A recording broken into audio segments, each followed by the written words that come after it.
Hi mga mahal, ang ating topic ngayon na tinatanong ni Romeo. Ang tanong niya ay, masarap po ba sa pakiramdam ng isang babae kapag halimbawang maraming ipinutok ng gata sa loob ng bulaklak niya ang isang lalaki? Yan ang ating pag-uusapan for today's video. Interesado ka bang malaman? Kung ano ang kasagot, please keep on watching para bago yan. Kung bago ka pa lang sa akin channel, please consider to like this video and subscribe my channel.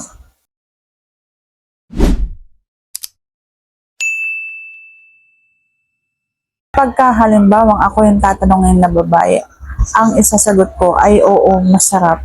Lalo na kapag halimbawang matagal yung pagtibok-tibok, yung pagbuga-buga, nararamdaman sa loob kapag halimbawang nilalabasan ng isang lalaki. Kasi tumitibok-tibok yan nararamdaman. Kaya ang sarap sa pakiramdam, tas mainit. Kaya kung halimbawang sabay na nilalabasan ang babae at lalaki, mas masarap yan kasi mas mahabang paghihigupan, tumitibok, tapos mainit yung nararamdaman habang nilalabasan ang lalaki at babae. So sana nasagot ko ng tama ng tanong, and if you like this video, please consider to like this video and subscribe my channel. Thank you for watching. See you on my next vlog.